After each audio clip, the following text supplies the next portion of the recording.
Yeah, so I think for me, my goal has been, and my goal, like when I was applying for the role, has been around like how we can unlock the potential of the USA Women's Sevens team because it just there's so much power in this team, and they have so much potential not only to be obviously really successful on the world stage, but also what they can do.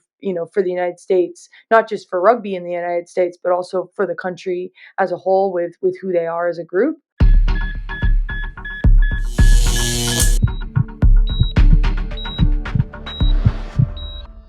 Well, welcome everyone to the Leadership Shock podcast. My name is Pete Steinberg. This series goes along with the book Leadership Shock that you can get from Amazon, and there'll be a link in the podcast notes below. I'm really excited today because today is when we kind of merge my rugby background and my business background, and we get to talk to one of the best rugby coaches in the world. And we're going to talk about vision. And we're going to talk about vision with Emilie Bydwell. She is the coach of the US Women's Olympic Sevens team. She was the high performance manager for women's rugby for USA Rugby. And as it may came up, she's a player that I've actually coached. So we can actually learn about how I was as a coach. So, Emilie, welcome to the podcast. Hi, Pete. Yeah, thank you for having me. So let's I want to talk about vision eventually because I think I've heard your story a couple of times. We've had the opportunity to take some groups of executives to the Olympic training site and to train with and get to know the women's rugby team. It's been an amazing transformation experience for them. And as part of that, you give a talk about kind of like the Olympic cycle and how you came to it. So I do want to talk about vision. But first of all, the Leadership Shock book is about leadership transitions. So I'm wondering if you can talk through like a little bit about your career, how you got into coaching, and maybe a couple of the transitions that were challenging for you as you got to the pinnacle of your coaching career. Yeah, I think it's been a story of many transitions for me.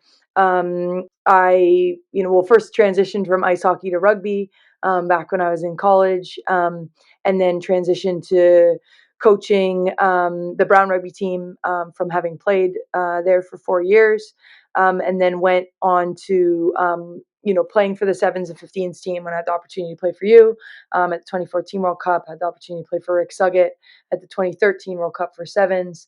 And then after that, really finding my way from transitioning to from being a player to being a coach and coaching across several different age groups, coaching men and women, and really finding my way into high performance sport management when I was in the GM role for USA Rugby. And I think that was probably my most challenging transition from having gone from essentially being a player and a coach to managing the coaches and managing more of a high performance program, and having to look at things less as in how are we going to win this game and more as in how are we going to make sure that we're planning to peak at pinnacle events, both with the sevens and 15s teams.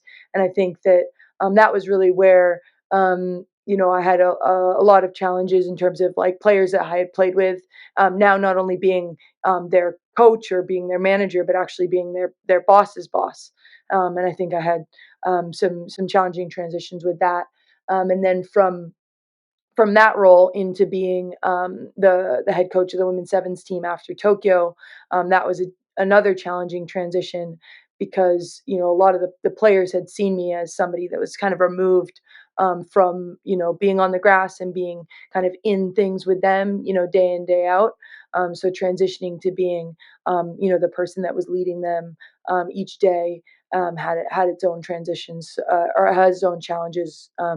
So those are some of the things I've gone through. But if you have specific questions about how I manage those transitions, please let me know. Yeah, I will. So let me get to those specific questions. So I think that last piece was really interesting because you went from sort of like a strategic role, like thinking holistically in sort of a leadership role, to more hands-on.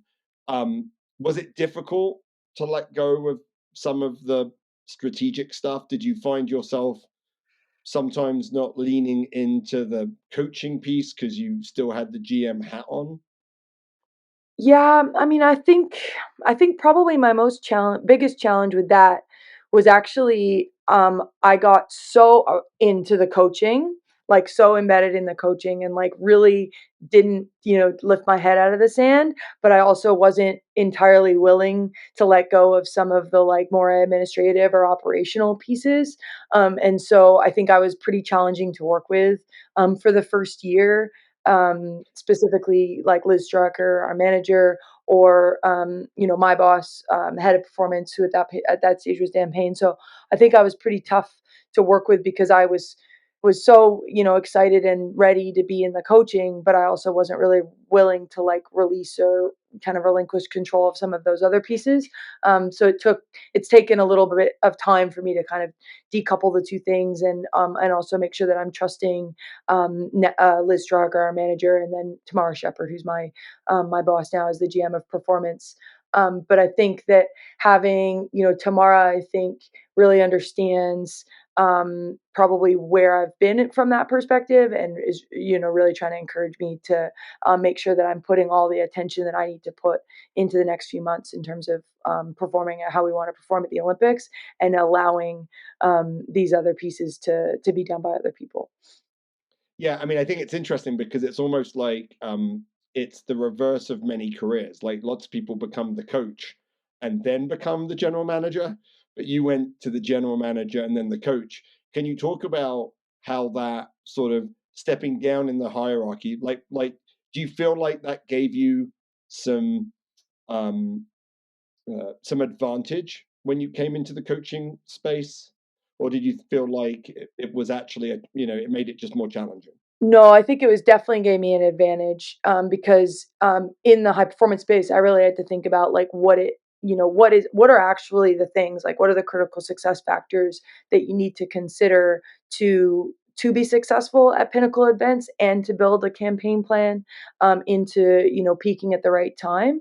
And I think that if I hadn't had that experience, I wouldn't have as much context around building that plan, and how like the different things can contribute to it, and how to make sure that you're not getting lost in the weeds too much, and that you're still being able to have kind of the broader perspective to drive things in the way that you want it to. So I do think it gave me an advantage. I think it was less traditional, but it also, I mean, I think the thing is in the role of high performance sport in rugby in this country, there's really not that many roles that you can really like be involved in to drive things forward. And I think that for me, like being having the opportunity to spend time in that role and make some change there, was helpful in the transition now into the role that I have. So, can you talk a little bit about coming into the role and how you created a vision for what you wanted to accomplish? Because the team came out of Tokyo, hadn't performed at their best, and you talked a little bit about that first year transition, you being difficult to work with. So, talk a little bit about how you developed that vision for the team, and now you're being very successful. I mean, we're talking, you just got back. Yes, was it this morning at 3:30 a.m. or the morning Yesterday before? morning. It Yesterday. was yesterday morning at 3:30 a.m. coming back from the Hong Kong Sevens. And you got to the first final of the season for the World Series. So obviously very successful. You had the most successful season I think the women have ever had last season. So talk a little bit about that vision development, about how you created that vision of what you wanted the team to be. Yeah, so I think for me, my goal has been, and my goal, like when I was applying for the role, has been around like how we can unlock the potential of the USA Women's Sevens team, because it just, there's so much power in this team, and they have so much potential, not only to be obviously really successful on the world stage, but also what they can do, for the United States, not just for rugby in the United States, but also for the country as a whole, with who they are as a group. And so for me, it was really going to be about like how are we going to unlock that potential? And I think it came down really to two things. One is having a really strong identity, collective purpose, and set of values that the women could really align around. That not only was going to lead us to being effective on the rugby field, but also to bring out their true character and who they are as a group, so that we could have that broader impact on the country. And then the other thing was really around how we could develop an American and cement an American style of rugby sevens, because really, like, we have such a unique and diverse athlete group, and for us to be able to be as dominant as I knew we could be on the world stage, we need to have a playing philosophy that really, like, aligned with what that the unique selling point of our player group was. So those were really the two things that I felt strongly about. And from the beginning of the cycle, tried to focus on bringing to life. But it wasn't until after the first year, because I wasn't appointed until like midway through the first year, and we had kind of like a touch and go season that year. It wasn't until after that when we could really take a step back and figure out, okay, how are we going to do the two things that I was really felt strongly about.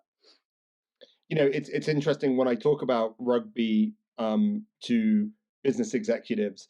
I normally start by saying I don't like sports analogies for business. I don't think it works except in rugby.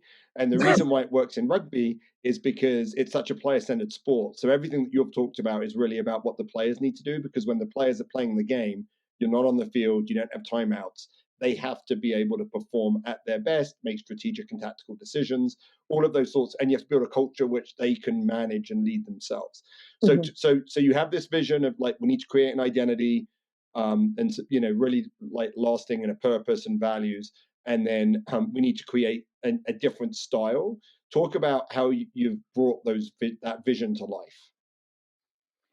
Yeah, so I think the um, the high women identity, which is what we've chosen to use as a team, and for your listeners that haven't listened to the song, they can listen to it. It's "High Women" by the High Women, is a song that we used, and really, what that identity is about is real. It's about female, like that song talks about archetypes of women through history, and these women that have sacrificed themselves for something larger than themselves. And I think that that really resonates with our team and our players, not only because we feel like rugby is still a developing sport in this country. They're making massive sacrifices to their own, personal lives and careers by being a part of our program, but also, they have had women, role models, whether it be in their families or whether that be women through history that have been who they've looked up to, that they can connect this high women identity with, and through building our understanding around um, that identity, and that's really about female strength, female resilience, perseverance. We were able to identify values that we wanted to use and wanted to have um, as part of our culture and as part of our kind of movement, or this high women movement. And I think that what's wonderful about values in team sports and in competitive, this landscape, is that at the end of the day, you don't really control whether you win or not. I mean, that, like, we don't have control over whether we win a game. What we have control over is, did we take actions that aligned with our values, and it's really um, that idea of taking actions that are aligned with our values, that we feel like not only is going to make us successful in the field, that those actions are what make the people watching us feel inspired by us, and feel connected to us as a team. And then the other piece of this is this American brand of rugby, and I think that I really um, knew that we were going to be building towards this. And so this idea of street ball, which even just hearing it, sounds like 3-on-3 basketball, on an outdoor court. Like, it sounds American and it feels American. Like, just you kind of can already picture and envision, that, how that game could be played, even if don't know rugby. And so that's what we were pretty excited about, is that, is just by hearing the words, the name street ball, you think, okay, creative, confrontational, this idea of like finding, ways to disorganize the defense, you know, in maybe less conventional ways. And I think that that's what we've connected with as a team. And by having that identity on the field and off the field, we've really been able to kind of galvanize the players around something that's bigger than themselves as individuals. I mean, I think this is really interesting because what you've talked about is how do you develop a culture that the players own, but you're a leader, right? So this didn't happen organically, right? You had to engage in approaches that can help your players own something that you actually lead. So, as an example, I'm pretty certain the High Women, Emilie, was your idea, right? That the women have bought into, but it was still something you brought to the table, right? And streetball is something that you're bringing to the table. So talk a little bit about how you get that buy-in from the team when these are ideas that rightfully come from you as the head coach. Yeah, I mean, I think that the High Women one was, I was a bit nervous about it, to be honest, because like if you listen to the song, it's, not our players don't all listen to country music. Like some of them might, but some of them don't. It's a pretty like kind of is almost like deeply like a visceral, like it's very, it's about, um, you know, topics that are probably a bit deeper than, playing a game on a rugby field. So I think I was a little bit nervous about it initially, where the player is going to resonate it with it, yes or no. And, but at the end of the day, you do need to take risks, in a leader, as a leader, and you do need to feel strongly about something, and you need to like back that. Because if you do, then, the people that are, that you're working with are going to be more likely to be like, okay, let's give this a chance. But if you're kind of like half in and half out, then they're just like, she doesn't really believe in this, so we're not going to give this a chance. So I think for me, it was just about like really, like I knew we needed something.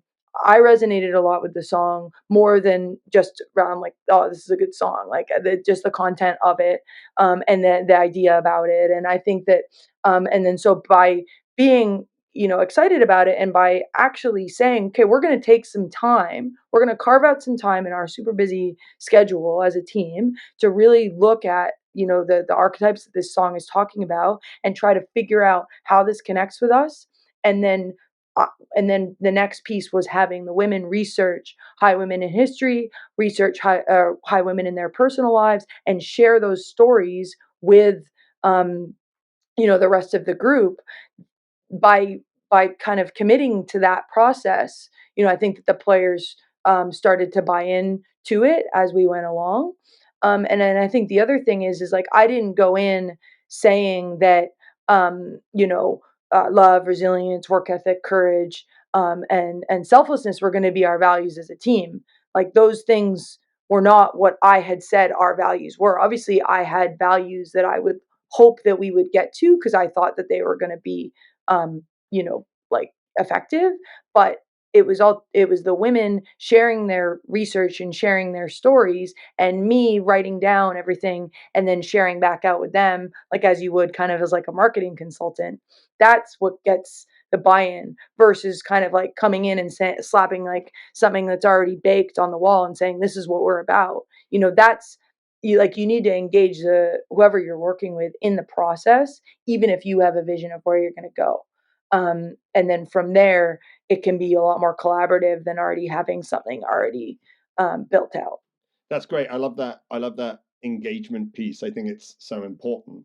But and I want to I want to transition a little bit in leadership shock. People find themselves tactically doing lots of things, but not really getting anywhere because it's not connected to the vision. Right? They're Yeah. very busy. In fact, probably too busy. That's why they're in leadership shock. How do you? So you have this vision, like this the game that you want to play, the identity you want the team to have, but then you've got to work out what you're going to do at practice. How do you Yeah. connect those two? Because they seem very, very far away from each other. So, what is it that connects the game that you want to play with what you do at practice and the choices that you make about how you spend that time at practice? Yeah, no, I mean, it's a really good point, and I feel like I'm probably not perfect. I'm probably too busy as well, doing like trying to run around doing too much. But I think that it's really backwards planning from that vision. Honestly, it's just like if you're taking like what you want the finished product to look like and feel like, and then looking at it from, okay, this is what we're going to try to accomplish in this year. This is what we're going to, okay, if this is what we're trying to accomplish in this year, this is what we're going to try to accomplish in this 8-week period or 4-week period. And then having real clarity around that, then kind of commands what you do within a week or a training session.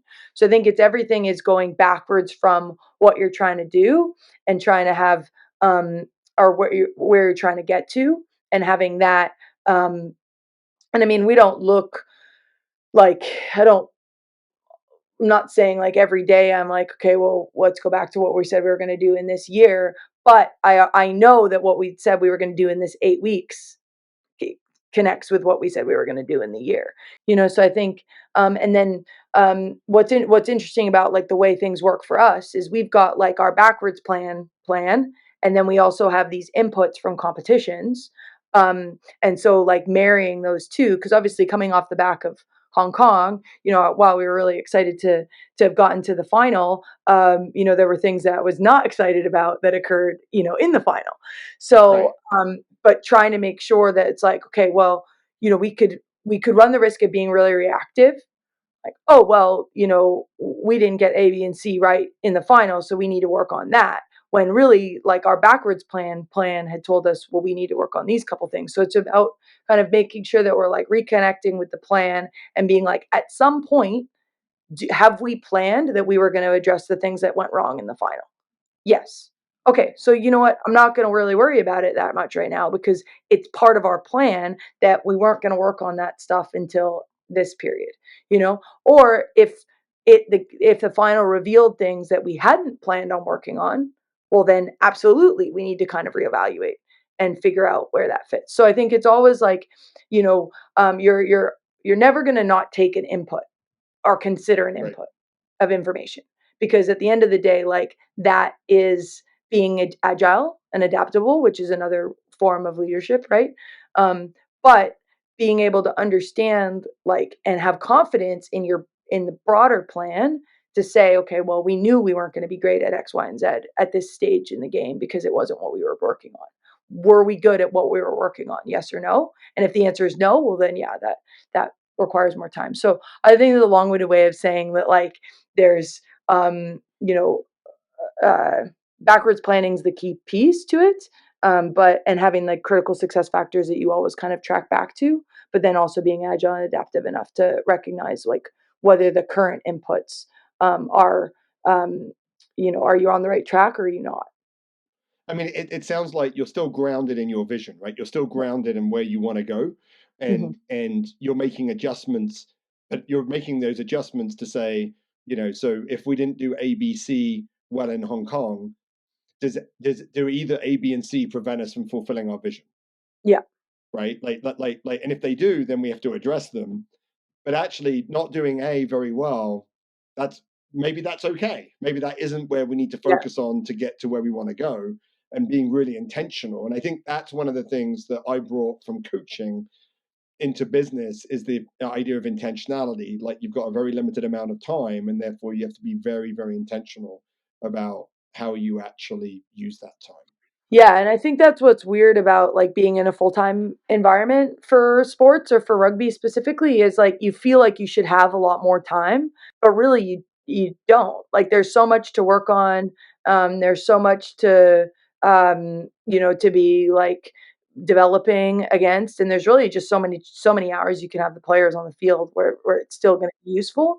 And so that prioritization is pretty critical, and also just being really aware of like what how much time does it actually take to work on a specific skill or tactic, and do you need to be working on that yet?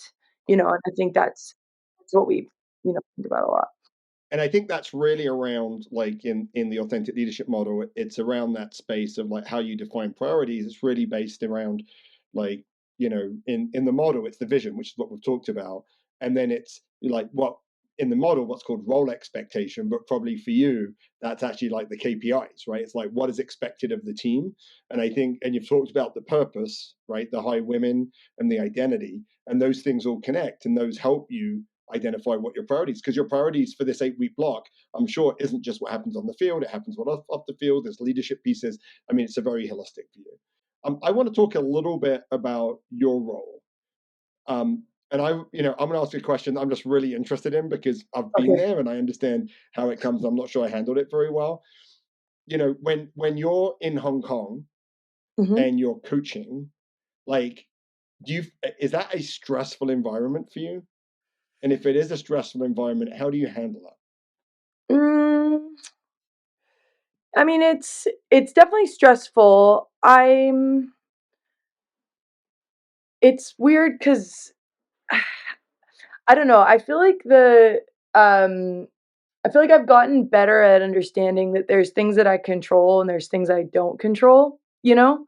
And as long as I've done the things that I can control as well as I know, like I've done I've respected that process and I've done the work. Um, I do feel like I'm getting better at managing what I know I can't control.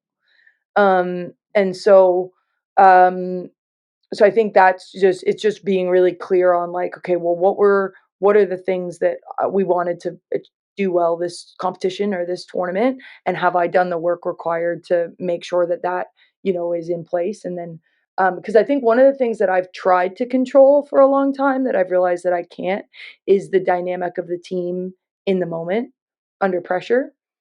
And that's something where I think coaches can get quite stressed about is, oh, what's their energy like? Like, are they connected? Are they too high? Are they too low? Or things like that. And I think I've realized that like this is I'm talking on game day, right? Like a lead into a warm up and an exit of a warm up, how the warm up went, all that stuff. And I think that like that's a place where it's easy to be stressed because like you kind of are like, what are we gonna do here? And I think that I've realized that at the end of the day, like you absolutely have no control over that. And if you do try to control it too much or you get too like reactionary in that moment, it actually can have a negative impact because the players can be like, well, what is she talking about? And so I think that that's the part where I'm like, we only get like to build a measured, focused, united team under pressure. All the work at home needs to get done. That's the stuff that you do at home. And um, so yeah, I think I get less stressed than I have gotten, but I won't say that before the Fiji quarterfinal I wasn't stressed.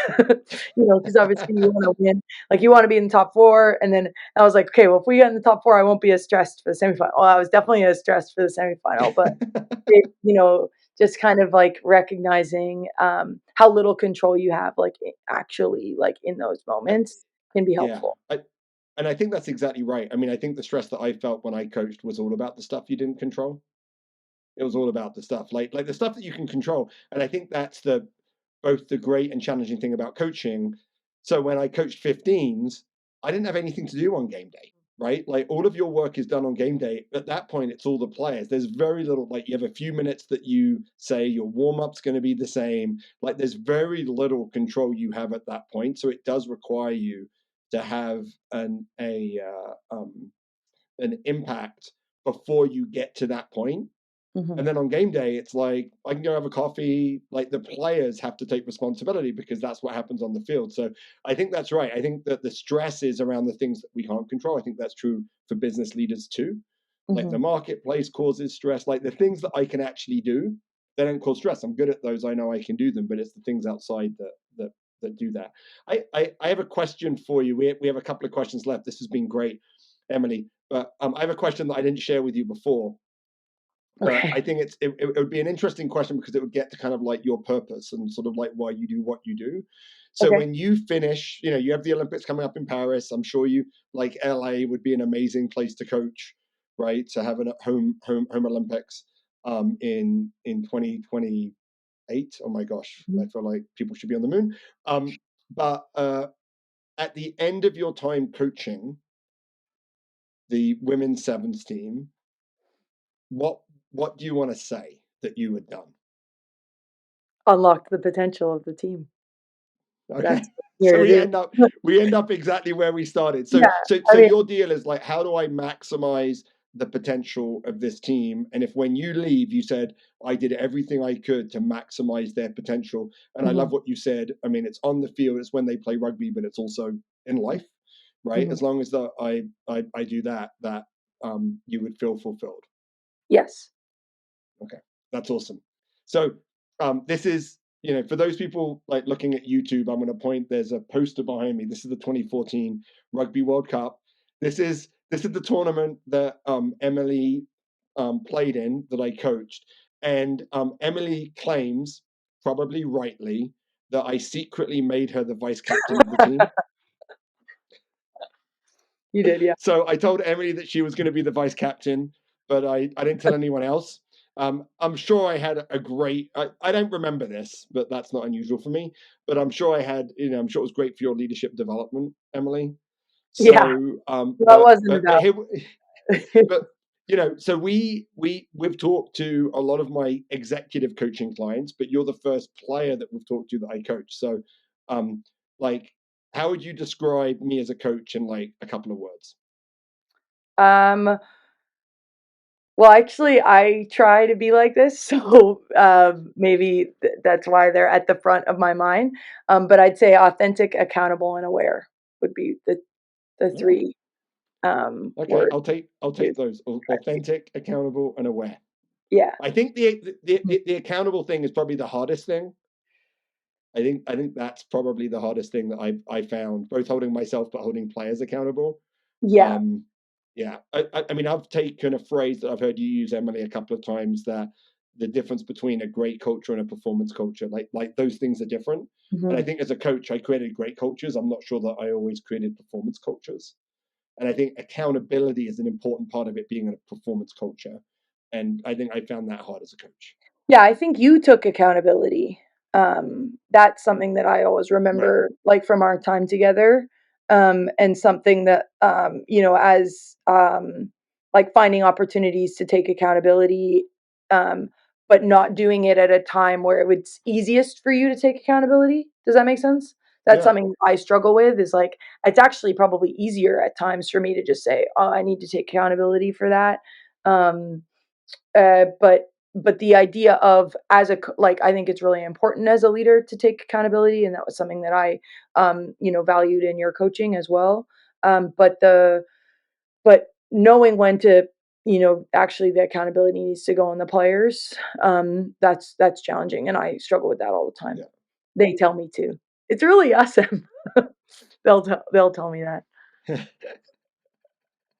Well, no, I mean, I think this is great. Like, if the players are telling you things, like, and Yeah. challenging you, which I've seen players do to you, Emilie, then you've got a great culture because they feel comfortable doing that, right? And I think that's same as a business leader when your team is giving you real, um, uh, real feedback and challenging you. I think that's really important.